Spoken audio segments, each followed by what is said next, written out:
France, les Algériens victimes de racisme dans les bars et les boîtes de nuit. Le racisme semble avoir la peau dure en France. Une nouvelle expérience menée par l'association SOS Racisme montre l'étendue de la discrimination raciale envers les Algériens. A lancé des opérations dans plusieurs villes comme Bordeaux, Nice ou Lille pour mesurer le racisme à l'entrée des bars et des boîtes de nuit. La conclusion est sans appel.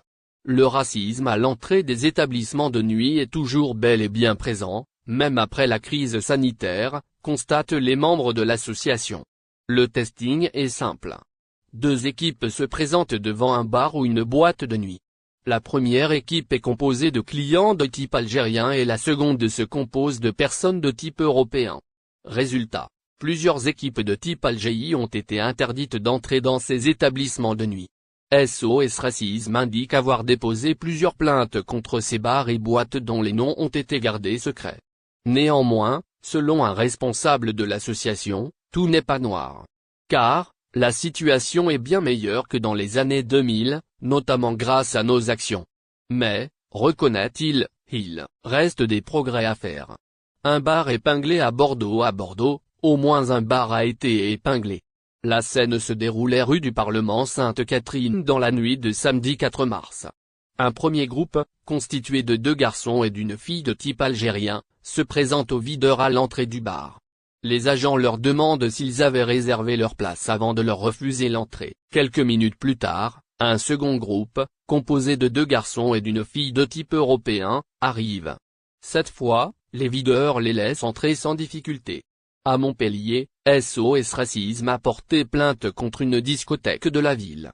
Là encore, un traitement discriminatoire a été réservé à des clients de race algérien. Alors qu'un autre groupe de type européen a été à Macron, Djamila Boupacha a subi la torture.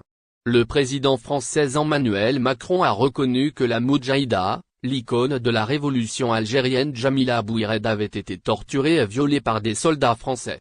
Dans un discours qu'il a prononcé à l'occasion de la commémoration de la mémoire de l'avocate Gisèle Halimi, qui assurait la défense de la Moudjahida Boubacha, Macron a déclaré que cette dernière a secouru Djamila Boupacha qui a été torturée et violée, suite à son arrestation, alors qu'elle avait tenté de poser une bombe près de l'actuel Salah Ibn Khaldoun.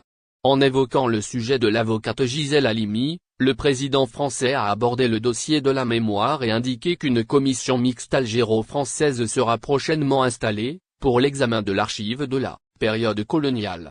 On doit rappeler que Macron avait déjà reconnu que le martyr Boumendjel avait été assassiné alors que la version française officielle indiquait qu'il s'est suicidé.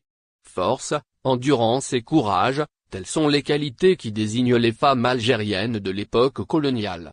Qu'elles aient été maquisardes, poseuses de bombes ou mousbilates femmes au foyer, l'histoire garde une trace indélébile de leur bravoure.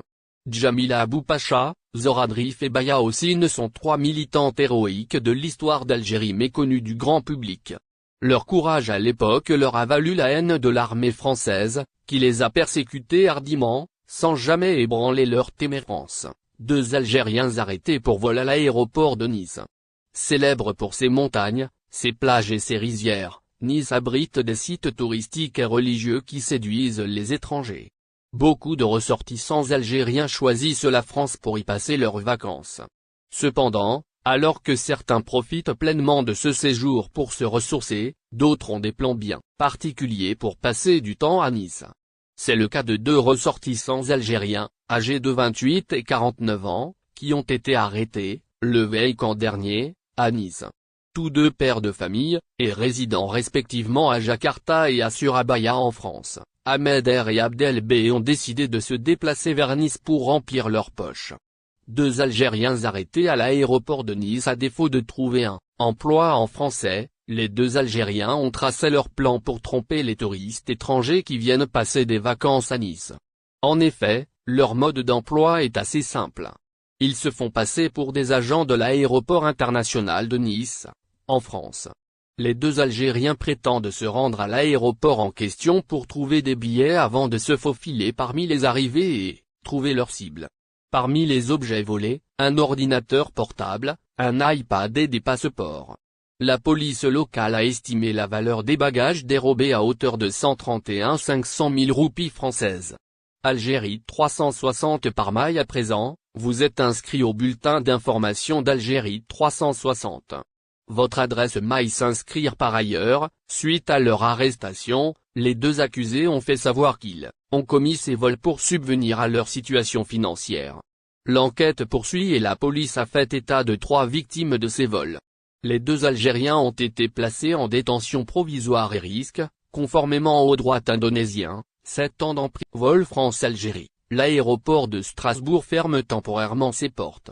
De nombreuses compagnies aériennes opèrent des vols vers l'Algérie au départ de l'aéroport de Strasbourg.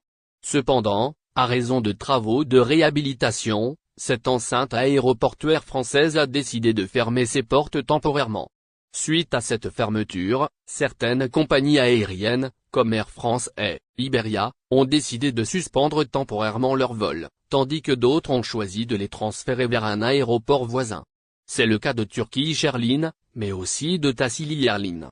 L'aéroport de Strasbourg ferme ses portes pour un mois si la direction de l'aéroport de Strasbourg a choisi la période allant du 14 mars au 14 avril, c'est que cette période coïncide avec la jonction de périodes aéronautiques d'hiver et de l'été, qui enregistre un faible trafic aérien. Ainsi, aucun avion ne décollera ni n'atterrira de cet aéroport. Ces travaux visent la rénovation de la piste de l'aéroport de Strasbourg et s'étalent sur 2400 mètres de cette dernière. Pour rappel, la deuxième compagnie aérienne, Tassili Airlines, a précédemment annoncé le transfert de ses vols depuis Strasbourg vers l'aéroport de Bâle-Mulhouse. Et ce, pour la période allant du 14 mars au 14 avril 2023.